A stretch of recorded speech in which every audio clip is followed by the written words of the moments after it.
Halo semua, jadi di sini kami dari kelompok 2 akan menjelaskan tentang pertanyaan-pertanyaan yang diberikan oleh Pak dosen mengenai disintegrasi yang terjadi di Indonesia. Sebelum itu, izinkanlah kami untuk memperkenalkan diri. Perkenalkan, nama saya Felicia Putri Olanyalaman. Perkenalkan, nama saya Dewi Juliani. Perkenalkan, nama saya Yohanes Hanta. Perkenalkan, nama saya Robert Susurabake, biasa dipanggil Dus.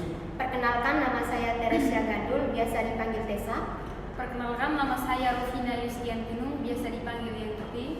Perkenalkan, nama saya Damian Elvis Gabul, biasa dipanggil Elvis. Saya Dixon. Perkenalkan, nama saya Apollo Najlinta, bisa dipanggil Ola. Perkenalkan, nama saya Kristina Jaida, biasa dipanggil Ira.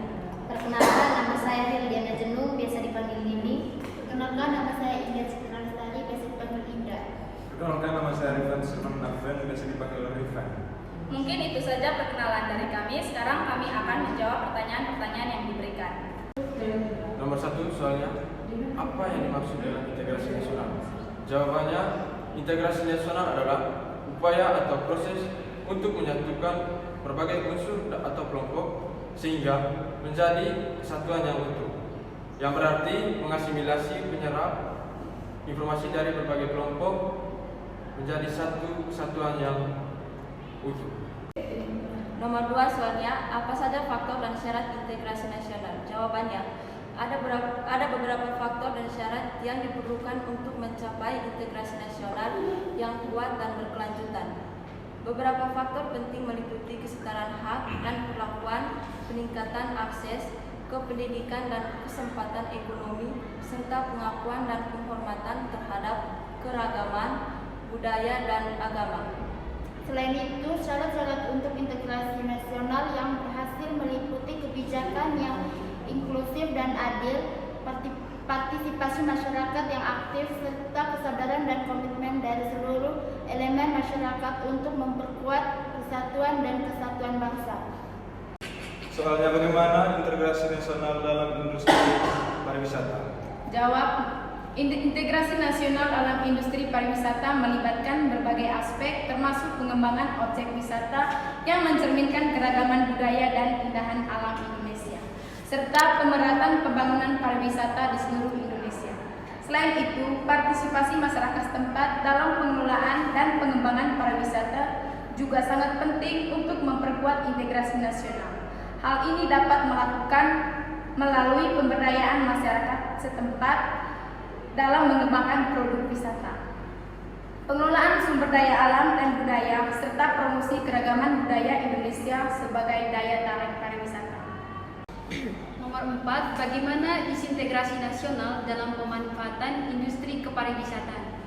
Jadi, integrasi nasional dalam pemanfaatan industri pariwisata dapat terjadi jika pembangunan pariwisata hanya dilakukan di daerah-daerah tertentu dan hanya oleh kelompok-kelompok tertentu saja tanpa memperhatikan potensi yang ada di seluruh wilayah Indonesia dan tanpa melibatkan masyarakat setempat. Hal ini dapat mengakibatkan ketimpangan pembangunan dan kesenjangan ekonomi antara daerah yang memiliki potensi pariwisata dan daerah yang kurang terkenal. Oleh karena itu, penting untuk memperkuat integrasi nasional dalam pemanfaatan industri kepariwisataan dengan melibatkan partisipasi masyarakat setempat dari berbagai daerah, memperhatikan keberagaman budaya alam Indonesia, serta menerapkan prinsip-prinsip keadilan dan pemerataan pembangunan. Yang kelima itu, bagaimana pentingnya integrasi nasional bagi Indonesia. Jadi, integrasi nasional sangat penting bagi Indonesia karena dapat memperkuat persatuan dan kesatuan antar wilayah, budaya, dan agama di Indonesia. Integrasi nasional juga dapat memperkuat identitas nasional dan memperkuat kebanggaan rakyat Indonesia terhadap negara mereka. Selain itu, integrasi nasional juga dapat meningkatkan kesejahteraan rakyat Indonesia melalui pembangunan yang merata di seluruh wilayah Indonesia. Oleh karena itu, pentingnya bagi kita semua untuk memperkuat integrasi nasional dan memperkuat persatuan dan kesatuan Republik Indonesia. Yang keenam, apa saja ancaman dan tantangan membangun integrasi dalam sektor pariwisata? Ada beberapa ancaman dalam tantangan membangun integrasi dalam sektor pariwisata. Yang pertama, perbedaan budaya dan bahasa antar wilayah dapat menjadi hambatan dalam membangun kerjasama antar daerah. Yang kedua, persaingan antar destinasi wisata dapat menghambat upaya membangun integrasi dalam sektor pariwisata. Yang ketiga, kurangnya infrastruktur dan aksesibilitas antar destinasi wisata dapat menghambat mobilitas wisatawan dan kerjasama antar daerah. Yang keempat, perbedaan regulasi dan kebijakan antar daerah dapat menghambat upaya membangun kerjasama dan integrasi dalam sektor pariwisata. Oleh karena itu, penting bagi pemerintah dan pelaku industri pariwisata untuk membangun kerjasama dan koordinasi yang baik dalam membangun integrasi dalam sektor pariwisata. Nomor 7, berikan contoh kasus disintegrasi di Indonesia, sertakan faktor penyebab dan solusi penyelesaiannya.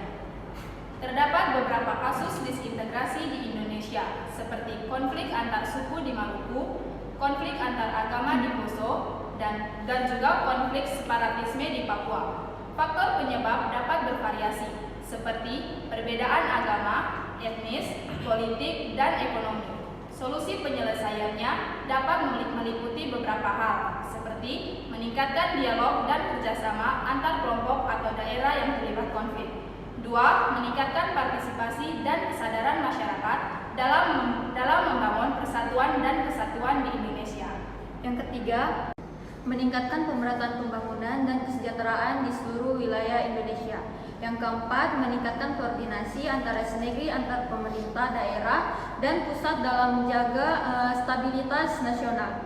Yang kelima, meningkatkan pengawasan dan penegakan hukum terhadap tindakan yang dapat mengancam persatuan dan kesatuan Indonesia. Mungkin itu saja jawaban yang bisa kami jawab dari pertanyaan-pertanyaan yang diberikan.